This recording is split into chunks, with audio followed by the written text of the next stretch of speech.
함께 보실 말씀은 마태복음 5장 4절 말씀입니다. 마태복음 5장 4절 한 절 말씀인데 다 같이 함께 합독하도록 하겠습니다. 시작. 애통하는 자는 복이 있나니 그들이 위로를 받을 것임이요. 아멘. 우리 드려진 예물 위해서 함께 기도드리겠습니다.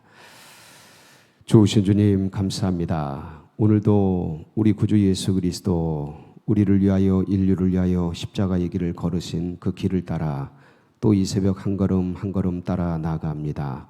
아버지 하나님, 주님의 마음 품고 주님의 심정을 가지고 주님의 길을 따라 걷는 모든 백성들 가운데 하나님 하루하루 주의 마음을 새겨주시옵소서. 십자가의 은혜를 다시 한번 깊이 새겨지는 복된 시간으로 역사하여 주옵소서. 그리하여 주님이 걸으신 그 길이 나를 위해, 내 삶을 위해, 내 자녀들을 위해 걸으셨던 것을 기억하고 하나님, 우리도 어찌하든지 주를 위해 남은 여생을 충성하고 주의 길을 따라가는 복된 생이 되도록 축복하여 주옵소서.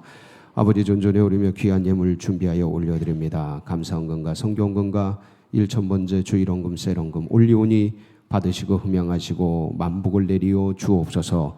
드릴 것이 더욱 넘치게 하여 주옵소서.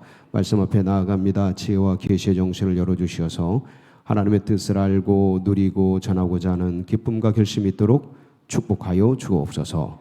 감사를 드리며 우리 구주 예수님의 이름으로 기도하옵나이다. 아멘. 예, 오늘이 사순절 시작한 지 23일째 되는 날입니다.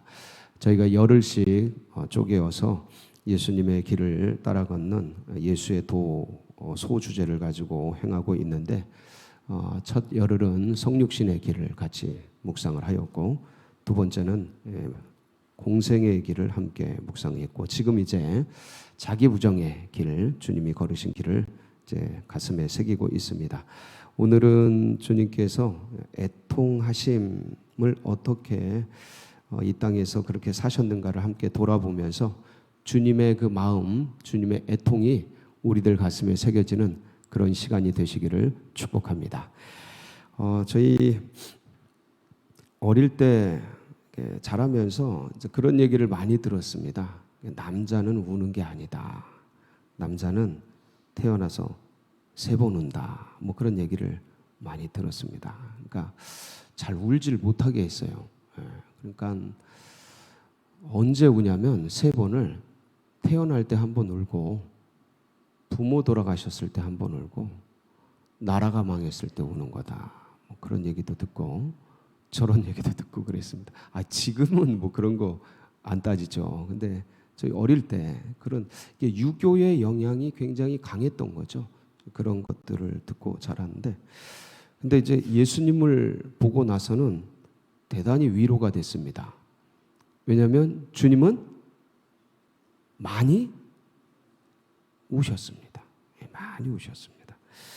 그래서 오늘 이제 애통하는 자는 복이 있다. 그런데 애통이 뭐냐면 슬플 애자입니다.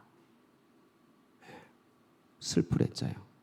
그리고 고통할 아플 통자죠. 아플 통. 그래서 슬퍼하며 아파하는 거예요.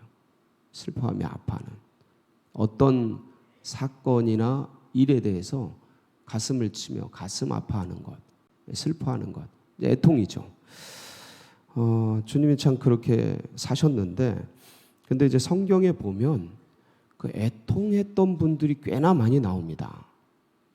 꽤나 많이 나오는데, 제가 이 애통한 분들의 삶을 이렇게 한번 들여다봤는데, 제일 먼저 떠오른 사람이 누구냐면 느헤미야예요.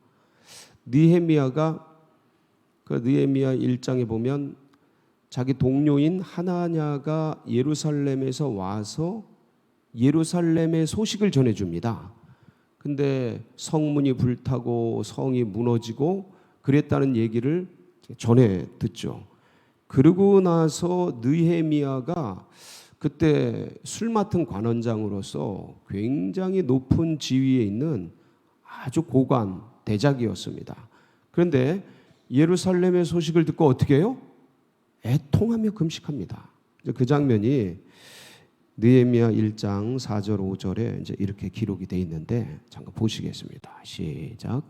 내가 이 말을 듣고 앉아서 울고 수일 동안 슬퍼하며 하늘의 하나님 앞에 금식하며 기도하여 이르되 하늘의 하나님 여호와 크고 두려우신 하나님이여 주를 사랑하고 주의 계명을 지키는 자에게 언약을 지키시며 긍휼을 베푸시는 주요 간구하나이다. 그러면서 금식하면서 슬퍼하면서 애통해하는 거예요.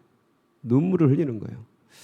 나라가 이스라엘이 자기는 잘 살고 있는데 이스라엘이 그렇게 무너지고 깨졌다는 얘기를 듣고 아주 슬퍼하는 장면이 나옵니다. 여러분 또 애통하면 생각나는 성경의 인물들 누구 있으십니까?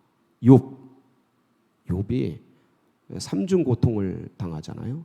그러면서 이제 친구들이 와서 위로를 한다고 와서 위로를 하는데 그 위로가 됩니까? 안 됩니까? 위로가 안 돼요. 더 아픈 거예요. 왜냐하면 심정을 몰라주고 옳은 얘기만 계속 하니까 맞는 얘기인데 너무 아픈 거예요.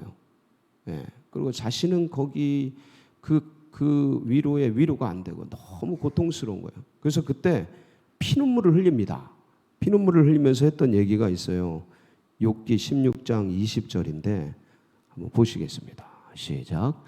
나의 친구는 나를 조롱하고 내 눈은 하나님을 향하여 눈물을 흘리니. 친구들이 얘기하는 게 조롱으로 들리는 거예요. 그러니까 위로가 안 되니까 조롱으로 들리고 그러면서 이제 주님을 향해서 눈물을 흘리는 거죠. 그러니까 믿음은 있어요. 이거 다 하나님이 하시는 거다.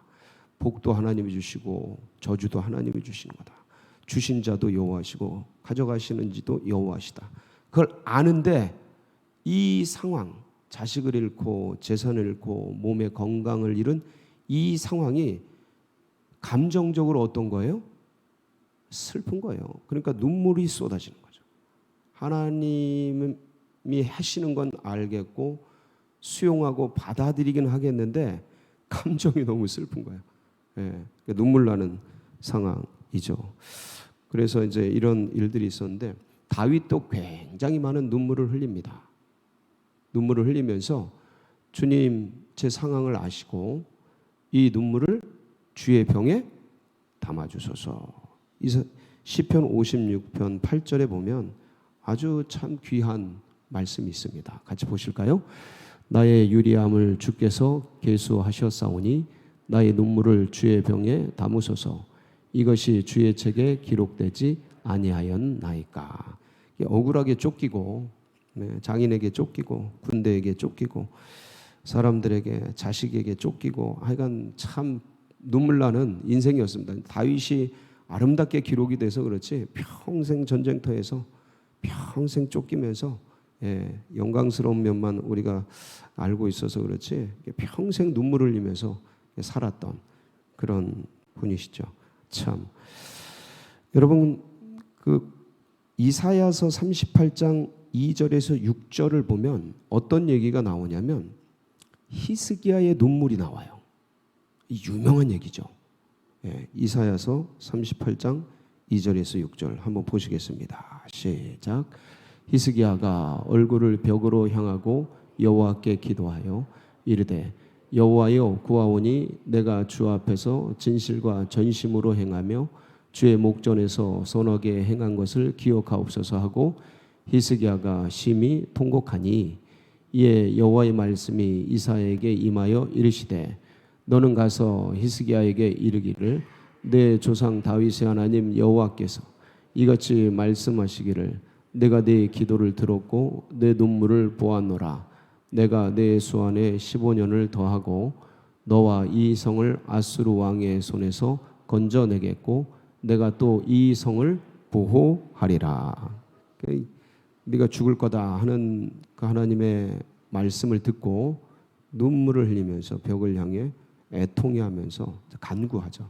그 눈물, 그 애통 하나님이 들으시게 되죠. 그리고 여러분 눈물의 선지자는 누굽니까?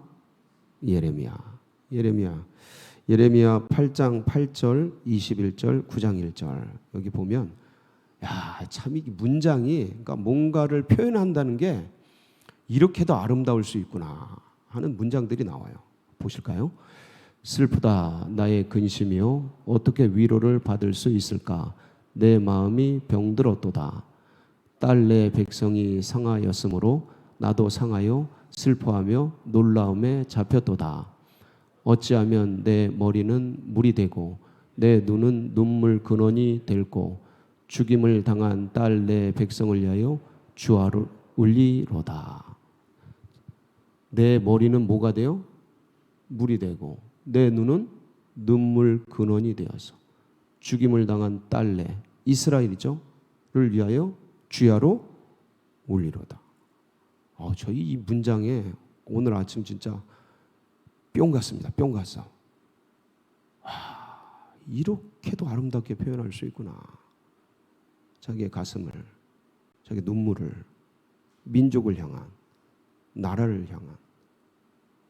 여러분 그래서 예수님이 살아계실 때 사람들이 예수님을 뭐라고 불러요? 무슨 선지자요? 눈물의 선지자.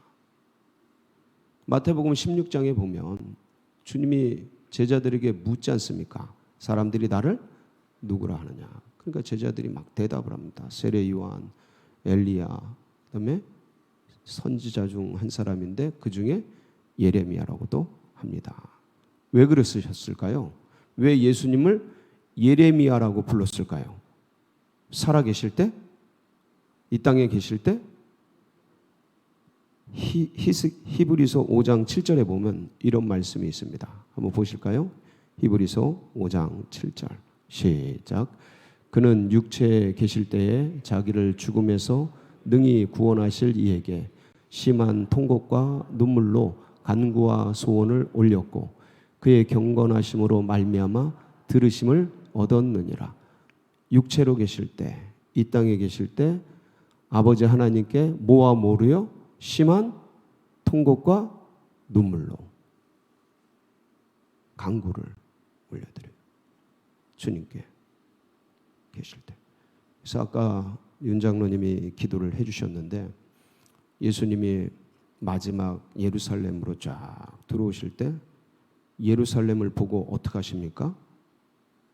누가복음 19장 41절 44절에 보면 눈물을 흘리셔요.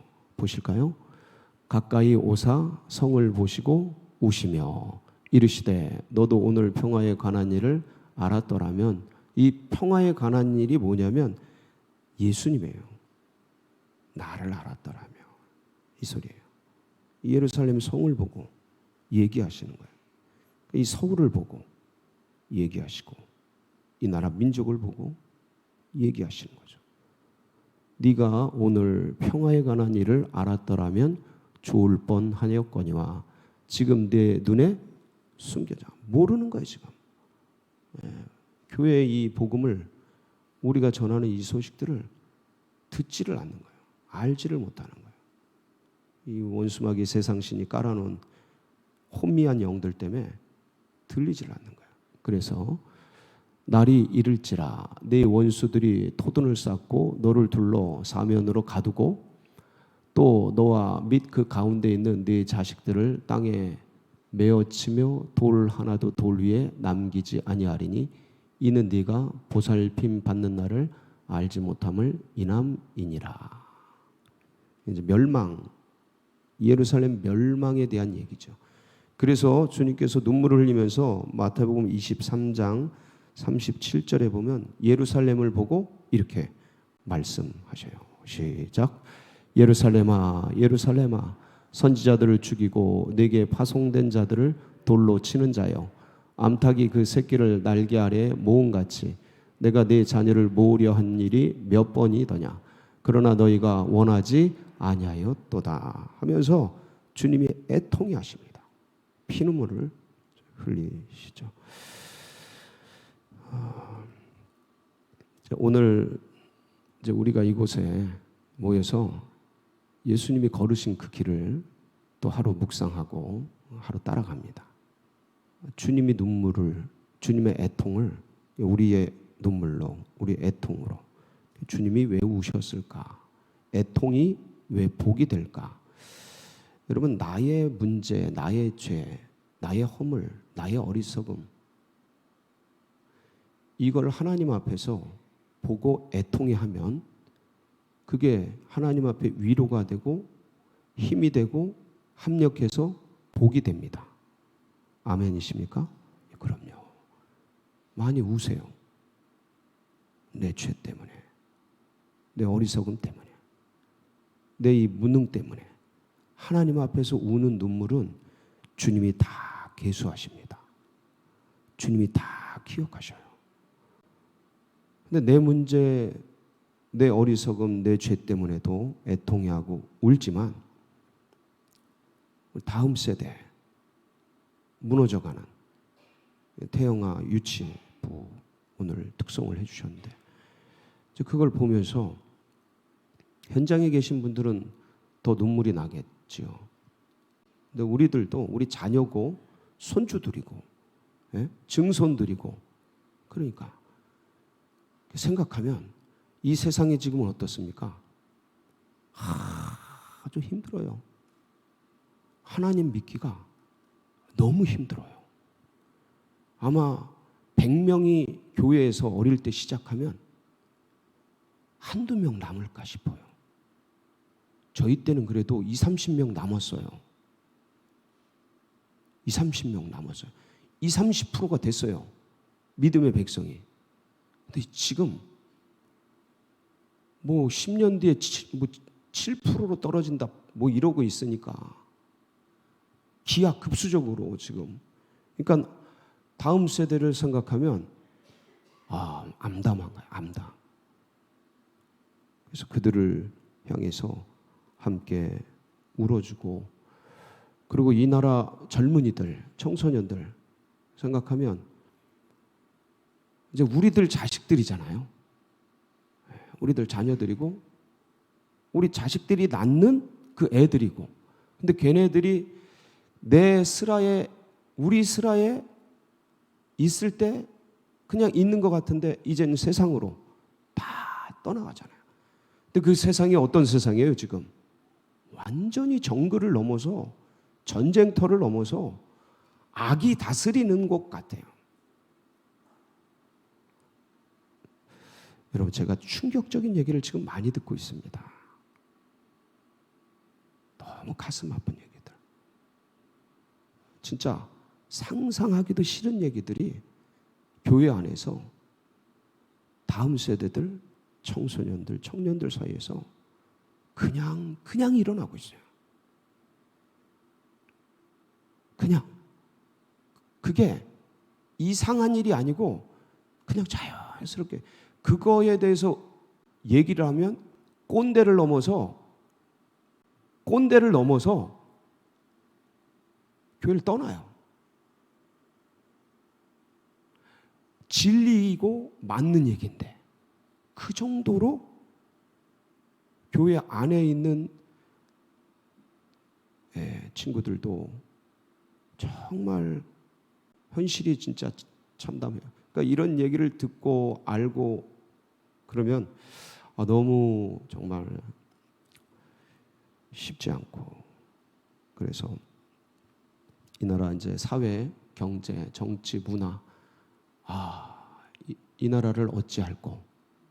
그래서 어떤 분은 그래요. 이 나라를 고치는 것보다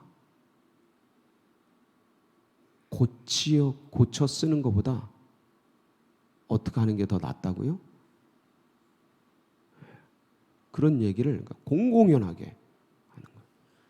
사랑하는 성도 여러분, 예수님께서 마지막에 이제 십자가를 향해 가실 때, 골고다를 오르실 때 그 슬피 울며 따라가는 여인네들, 사람들에게 했던 말씀이 있습니다. 누가복음 23장 28절 29절인데 이게 우리가 지금 처한 현실이에요. 우리가 처한 현실. 시작. 예수께서 돌이켜 그들을 향하여 이르시되 예루살렘의 딸들아, 나를 위하여 울지 말고 너희와 너희 자녀를 위하여 울라. 보라, 날이 이르면 사람이 말하기를 잉태하지 못하는 이와 해산하지 못한 배와 먹이지 못한 젖이 복이 있다 하리라. 이렇게 말할 만큼 타락하고 무너지고 고통스러운 세상이 도래할 거다.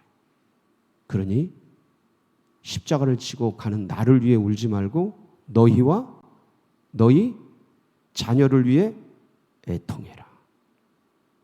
그 눈물이 그 영혼을 돌이키게 한다. 배우자를 위해, 내 자녀들을 위해, 이웃에 있는 영혼들, 교회에 있는 다음 세대들. 우리 세대는 그래도 좀 낫습니다. 우리 세대는 이 눈물이 있거든요. 이 믿음이 있어요.